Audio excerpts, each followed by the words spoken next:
All right, so last class we went through the first two steps of the hypothesis test, and we're going to continue with those today. But we also need to fill in the remaining three steps here so that we can actually complete our hypothesis test. So in our example here, we're going to start with those first two steps, which we defined last class. The first of which is always to identify our claim. All right, so we just want to write a mathematical statement showing what the claim is that we're going to be testing.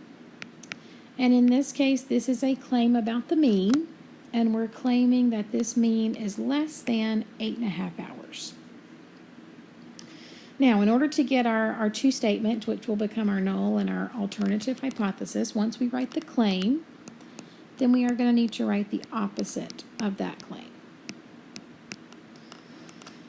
You also want to remember that either the claim or the opposite must have equality. So since the claim is just less than 8.5 hours, the opposite of that will be greater than or equal to. All right, so they shouldn't overlap, but one of them has to have equality.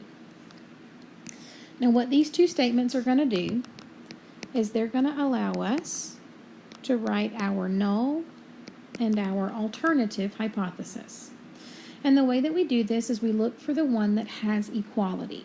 All right, whichever one has the equal to in that statement always becomes the null hypothesis. So we're going to take that greater than or equal to, make that our null hypothesis, and then the one with inequality always goes to the alternative.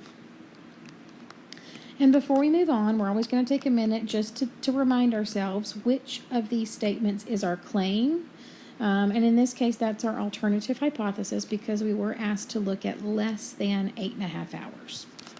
All right, so that is step number one. Always done the same way. And again, we looked at some additional examples of that last class. Now, step two in the hypothesis test will be to come up with what we call the rejection region for the test. All right, this is also something that we looked at last class. Now at this point, I'm going to look back at my problem and I'm going to note that I am given the population standard deviation. All right, that's a value of sigma. And the reason that I look for that here is because I want to make sure that sigma is known before I start using the z-test. All right, now because I do know the population standard deviation, I know the value of sigma, I'm going to go ahead and sketch out my standard normal curve.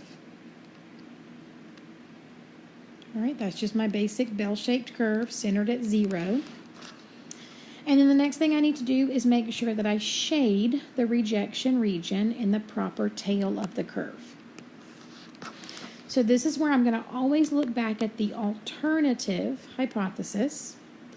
And because the alternative hypothesis contains less than, I know this is going to be a left-tailed hypothesis test.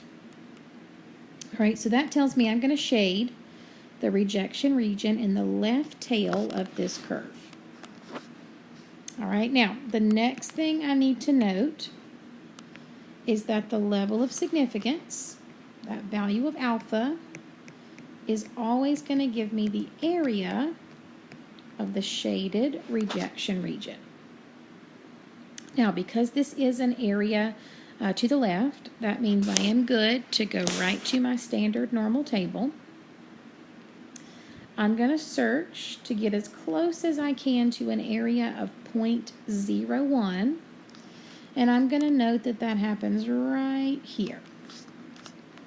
Now I'm using this to get a critical value, so I'm going to take the z-score that corresponds, and I'm going to have a critical value of negative 2.33.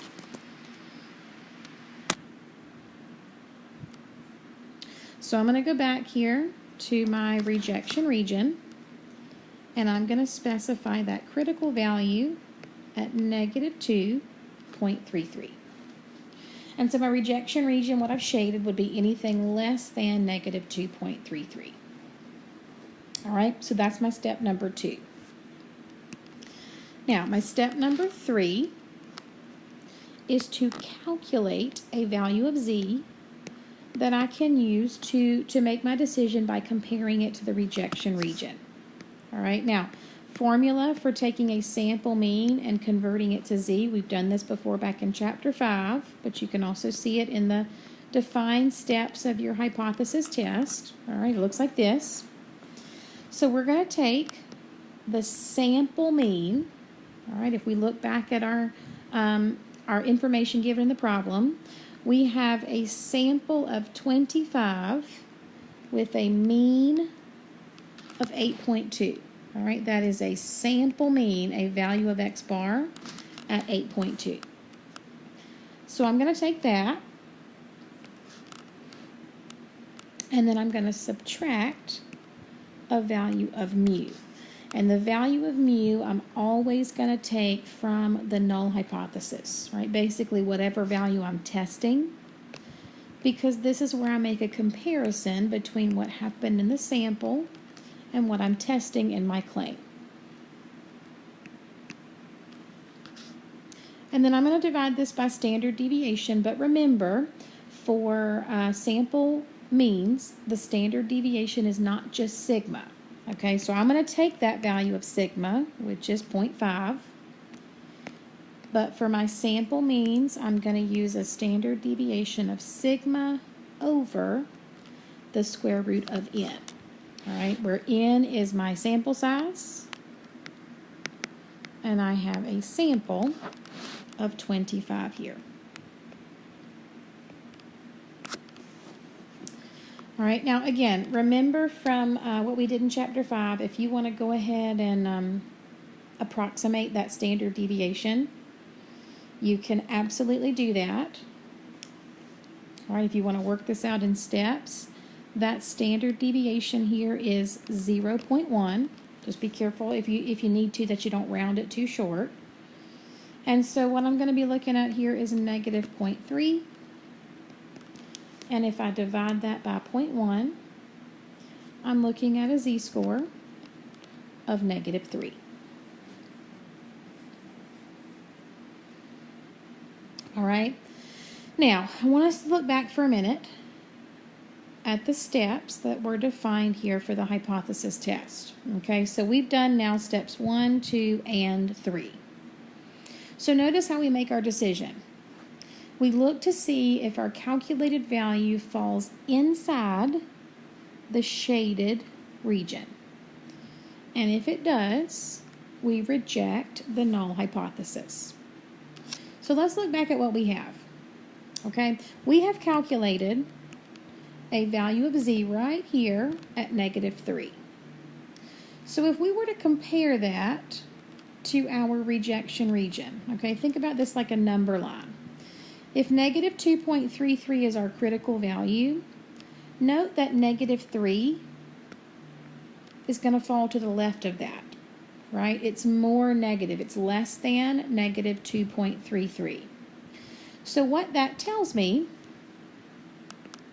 okay, again, because this value of z is inside the shaded rejection region, that tells me that I should reject the null hypothesis. All right, now you should also note at this point your only two possible decisions are reject or fail to reject. So basically the test is just looking to see if it can reject that null hypothesis. If you're in the shaded region, you do. If you're not in the shaded region, then you're not able to reject that null hypothesis. Okay, so we've walked through the test here. We have decided that we should reject the null hypothesis. And the only thing that we have left to do is to interpret that decision. All right, this is where things can get a little bit tricky. But anytime you reject the null hypothesis, since that is what your test is kind of set up to do, it means that your test has reached a definite conclusion. All right, so notice how I'm stating that there is enough evidence. But here's where you want to be careful. This is telling me to reject the null hypothesis. All right, which is not actually my claim. My claim is in the alternative. So if the test tells me that the mean is not greater than or equal to 8.5, then that means by default it has to be less than 8.5. So when your claim is in the alternative, if you are able to reject that null hypothesis, then what that means is you're actually going to be supporting your claim. All right, now let me go ahead and give you a heads up that I put a little flow chart for you in here because I know the interpretation can be a little bit difficult, at least at first. So notice in this case, what I did is I looked at where my claim was. For this test, it was in the alternative. I looked at what my decision was, which was that I rejected the null hypothesis. And then notice this is the decision or the interpretation of that decision that I made right here, which is that I can support the claim, which says that the mean is indeed less than 8.5 hours.